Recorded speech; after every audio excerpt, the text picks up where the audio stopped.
Hello, xin chào tất cả các bạn đã đến với kênh Nấu Ăn Ngon TV. Hôm nay mình lại chia sẻ với các bạn một món gà rất giòn và ngon, kiểu Hàn nhưng mà nguyên liệu lại thuần Việt, rất dễ làm. Món này ăn vừa giòn rụ bên ngoài, lại đẫm nước sốt cay cay ngọt ngọt. Nếu các bạn yêu thích thì hãy vào bếp với mình nhé.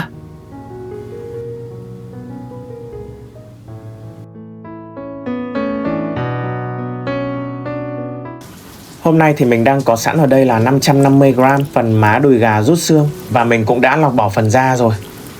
Bây giờ mình sẽ thái gà ra thành từng miếng vuông nhỏ vừa ăn.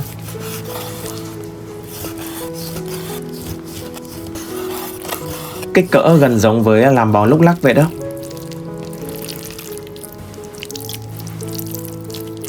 Tiếp theo mình có ở đây là 4 tép tỏi, đập dập và băm nhỏ ra nhé. Một nửa thì mình đem ướp trực tiếp vào gà luôn, phần còn lại thì để riêng. Bây giờ mình sẽ nêm nhẹ vào gà là nửa thìa cà phê hạt nêm, nửa thìa cà phê đường,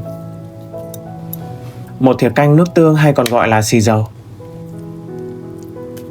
nửa thìa cà phê tiêu cho thơm, thêm vào một thìa canh dầu ăn nữa. Đảo đều lên một chút. Tiếp theo mình đập vào đây là một quả trứng gà nhé. Thêm vào 3 thìa canh đầy bột bắp để tạo độ giòn, một thìa canh đầy bột mì để tạo kết cấu xốp và kết dính. Rồi cuối cùng là đổ vào đây 50ml nước, tức là khoảng 5 thìa canh. Đeo bao tay vào, bóp đều lên.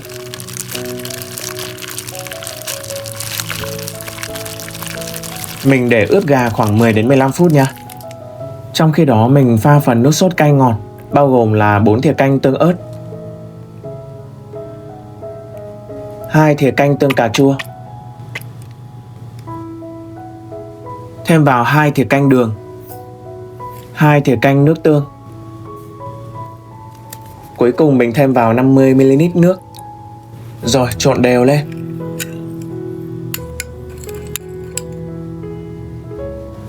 Mình chuẩn bị một chiếc âu có nắp để pha phần bột áo xù bên ngoài nha. Mình thêm vào một bát ăn cơm bột bắp,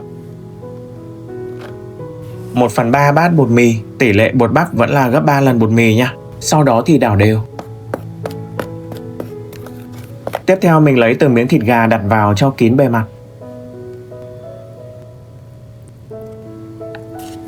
Mình đậy nắp lại và xóc lên để tẩm bột. Mạnh tay một chút để cho lớp bột được dính chắc nha. Các bạn lắc theo chiều ngang trước rồi sau đó lắc theo chiều dọc sau. Sau đó thì mình rũ bớt bột trên từng miếng gà và để ra ngoài.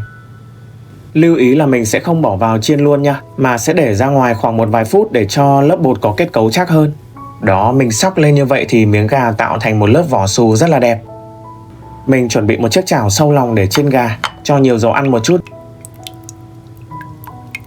Mình vặn mức lửa vừa so với chảo và căn cho đến khi dầu sôi thì thả từng miếng gà vào chiên nhé.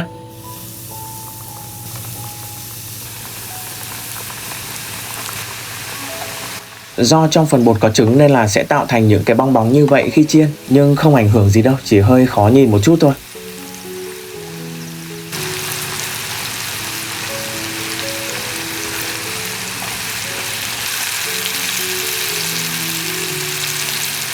Mình chiên trên lửa vừa cho tới khi gà bắt đầu giòn và ngả một màu vàng nhẹ là được nhá.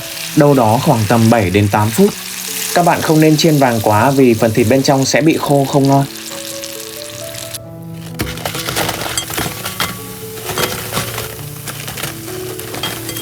Đó, gà rất là giòn luôn, bên ngoài vỏ xù cũng đẹp nữa.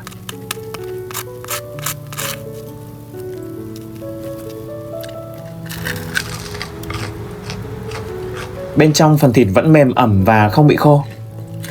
Lúc đang giòn như thế này thì mình nên áo sốt luôn và ăn nóng thì sẽ ngon nhất nha. Phi nốt số tỏi còn lại.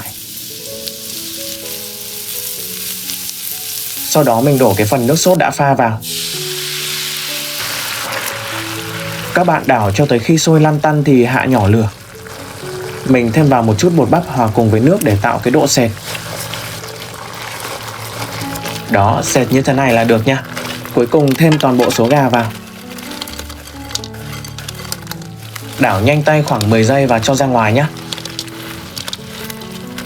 Từng miếng gà không cần phải áo toàn bộ sốt mà chỉ cần dính ở bên ngoài thôi. Nếu mình đảo kỹ quá thì cái độ giòn nó sẽ giảm đi. Nhớ là chỉ 10 giây thôi nha. Còn mình thì muốn đảo lâu hơn để chụp ảnh và lên hình cho đẹp. Mình rắc thêm một chút hạt mè rang lên và hành lá để trang trí. Vậy là mình đã chia sẻ xong cách làm món gà chiên giòn sốt cay, kiểu Hàn nhưng nguyên liệu lại thuần Việt và rất dễ làm. Thay vì sốt cay thì các bạn cũng có thể biến tấu bằng cách là xóc với bột phô mai hoặc là xóc với bột rang muối đều được. Với món này thì bên trong thịt vẫn mềm ẩm, bên ngoài thì giòn rụm và áo nước sốt cay ngọt rất là ngon. Cảm ơn tất cả các bạn đã quan tâm theo dõi. Nếu thích thì hãy ủng hộ mình bằng cách like và đăng ký kênh. Tạm biệt và hẹn gặp lại các bạn ở những video tiếp theo.